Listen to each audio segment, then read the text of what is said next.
Salut à toutes et à tous, ça me fait très plaisir de vous retrouver aujourd'hui après plus d'un mois d'absence. Alors dans la vidéo précédente, il y a quelques jours, j'expliquais quelle va être l'évolution de la chaîne. Aujourd'hui, on inaugure enfin une rubrique que j'avais annoncée depuis plusieurs temps, adaptation de jeux vidéo au cinéma. Certes, d'autres youtubeurs ont fait une rubrique similaire, mais je n'ai jamais trouvé sur YouTube, à ma connaissance, une rubrique exhaustive qui passe en revue absolument tous les films et séries adaptés de jeux vidéo, que ce soit sortis en France, sortis en salle, inédits, sortis directement en DVD, en série, en animation, avec de vrais acteurs. Voilà. Et c'est ce que j'ai l'intention de faire sur cette chaîne. C'est pourquoi j'ai recensé déjà plus d'une centaine de films et séries. À raison de un numéro par semaine, ça devrait durer au minimum 2 ans. J'espère que vous serez au rendez-vous. Moi, je prends beaucoup de plaisir à la faire. Alors, je sais, il y a la chaîne, elle peut s'améliorer. Vous voyez ce fond vert que j'ai là, ce fond vert tout pourri. On peut toujours faire mieux. Quand j'aurai de l'argent, je changerai le fond vert. Pour l'instant, je fais avec les moyens du bord. Ça n'est pas une chaîne professionnelle. J'essaye de faire un peu de montage, mais c'est très compliqué. Moi, je ne m'y connais pas beaucoup. Je fais ce que je peux. L'essentiel, c'est le fond, ces films-là. Et je vais essayer d'être le plus bienveillant possible parce que ces films se font déchirer de manière injuste à la fois par les gamers, par les cinéphiles. Et moi, j'ai envie de les défendre. Et c'est pourquoi, même si on n'aime pas ces films, et je peux le comprendre, je vous demanderai d'être respectueux envers ces films dans les commentaires et de ne pas les insulter, même si vous les détestez. Merci à vous, et puis on commence tout de suite avec la première de toutes les adaptations de jeux vidéo, Super Mario Bros, juste après le générique.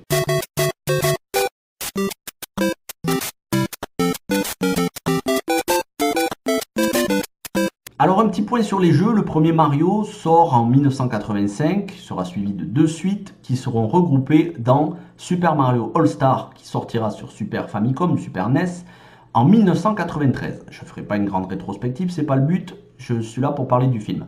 1993 donc, année où sortira Super Mario Bros, le film, réalisé par Rick Morton et Annabelle Jankel, deux parfaits inconnus qui retomberont dans l'anonymat puisque ce sera leur seul film. Un petit point sur le casting. Alors, Bob Hoskins qui joue Mario, John Leguizamo Luigi, Samantha Mathis qui joue Daisy et Dennis Hopper qui joue Koopa. Bob Hoskins, on a pu le voir dans Qui veut la peau de Roger Rabbit, de Robert Zemeckis et Hook, la revanche du capitaine Crochet de Steven Spielberg.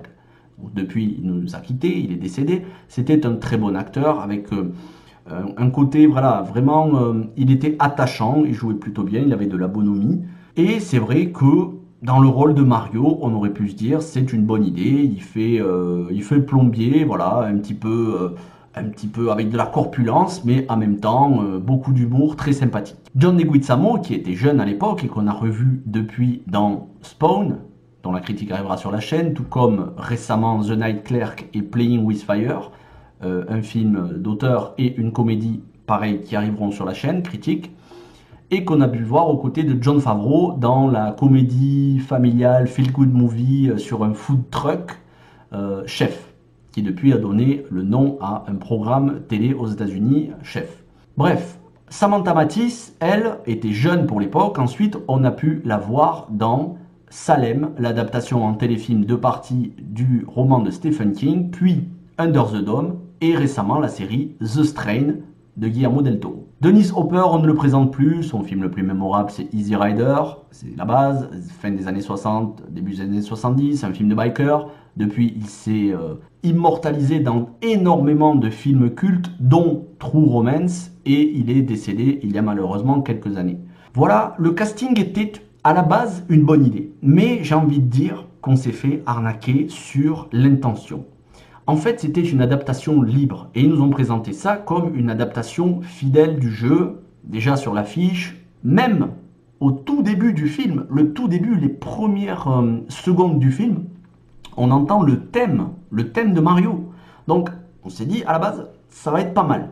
Puis, très vite, quand on s'aperçoit, voilà, quand on déroule un petit peu le film, on s'aperçoit que c'est une catastrophe à tous les niveaux. Pour les fans de Mario, je peux comprendre qu'ils pètent un câble. Moi, je ne suis pas un fan absolu. J'aime beaucoup Mario, mais je suis plutôt fan de Sonic.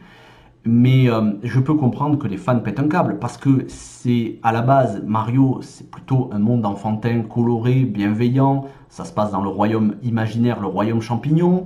On a des personnages tout mignons comme Yoshi qui est un petit dinosaure. Et puis voilà, c'est une histoire assez basique. Mario qui doit aller sauver la princesse Peach, aidé de son frère Luigi qui ensuite tombera amoureux de Daisy.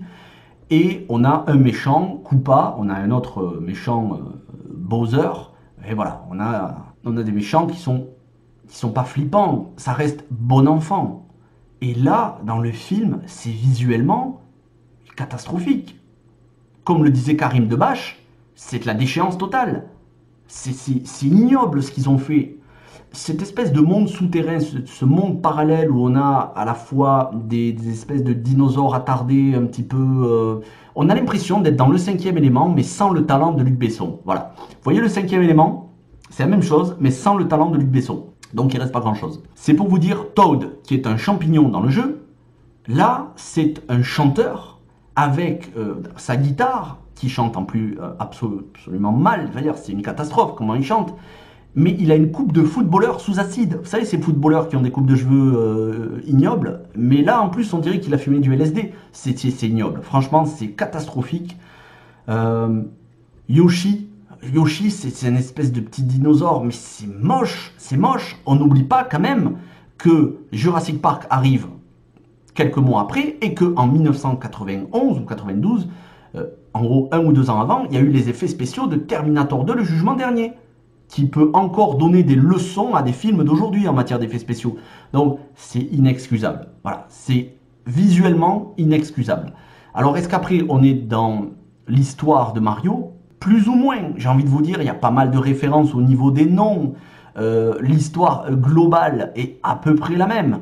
Mais c'est une adaptation libre dans le sens où on n'est pas du tout dans l'esprit, dans le ton, dans l'ambiance. C'est pas pour les enfants, c'est limite flippant.